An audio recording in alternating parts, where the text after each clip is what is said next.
Good evening, everyone. Today, I'm going to speak to you about Happily Ever After, an outdated fairy tale. Everyone, take a minute to picture yourself in your happy ending.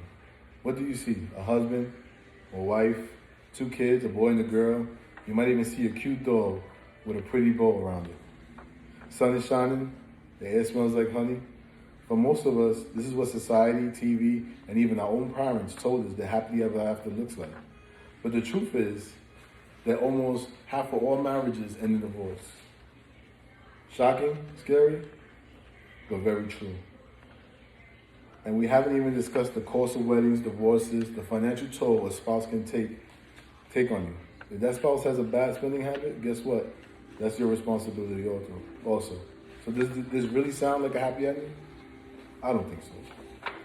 In the United States, 40 to 50% of all marriages end in divorce. You figure, okay, they got it wrong. They'll give it another shot. 70% of people who get married a second time end up getting divorced also. Today, I will be discussing the outdated concept of marriage.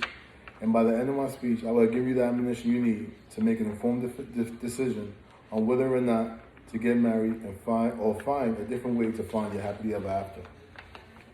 To preview, I will be going over marriage, the wedding costs. Is one day worth the money you're going to spend? Marriage itself. You say, oh, you get this marriage certificate, but what does it really mean? If all it takes is someone waking up and saying, I don't want to be with you anymore. Is it really to death do us part? And the long-term ramifications of tying yourself to someone legally and financially. Now that I told you what points I'll be going over, let's start with the first one. Marriage, wedding costs. Is one day the amount of money that is going to set you back? According to Wedding Wire, the average cost of wedding ceremony and reception is $6,000. That's just an average. We're not even talking about high end. At the same site, estimates average catering costs to be between $4,000 and $13,000 on the upper range, but it can even be more expensive. And Martha Stewart Weddings says that the average couple spends over $20,000 on their wedding alone. Does this seem like a really cost-efficient way to start your life with someone in debt? Or should you spend that money on something else like a college fund or a new car or even a down payment on a house? Seems more important than one day to me. Now that I told you about the first point, let's get to the second point. Marriage certificate. Does it really represent the amount of love that someone has for you? 40 to 50% of all people who get married end up getting divorced. And like I said, 70% of the people that get it wrong the first time and try again, those people end up getting divorced a second time. With these percentages, how binding is that marriage certificate? Do people really believe in it? Or is it just something to do?